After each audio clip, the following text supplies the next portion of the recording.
Angela Merkel must act now to save the European Union, a senior MEP has said, warning her the continent faces its biggest crisis since the end of World War II. Raffaele Fitto, the Italian co-chairman of the European Conservatives and Reformists (ECR) bloc in the parliament, warned the German chancellor had a huge responsibility as her country took over the rotating presidency of the Council of the European Union, with Brexit looming and coronavirus pandemic ongoing. Mr. Fitto issued his stark message after Mrs. Merkel set out her priorities during a plenary session of the parliament yesterday, vowing to build a Europe which was green, innovative, sustainable, more digital and competitive.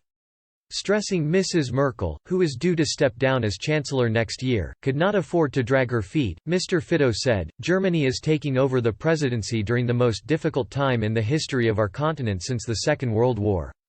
Unfortunately, so far the EU response has been slow, limited in its effectiveness and lacking a true spirit of solidarity between the member states.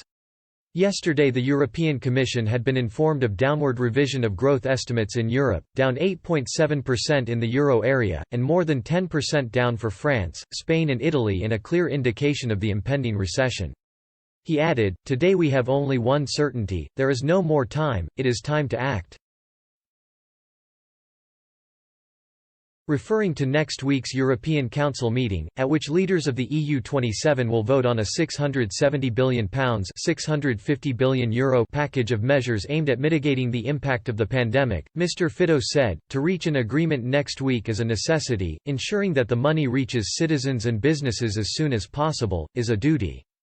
That is why we do not want a compromise downwards, but we want an ambitious agreement. Germany has a huge responsibility in this 6-month period, to move beyond national self-interest and to recover the original spirit of the European Union by avoiding the mistakes of the past.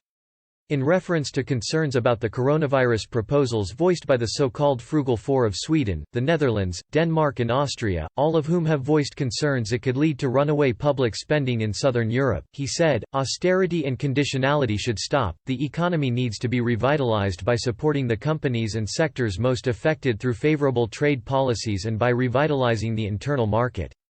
But the internal market must be balanced, the enhanced state aid flexibility must not increase disparities between member states.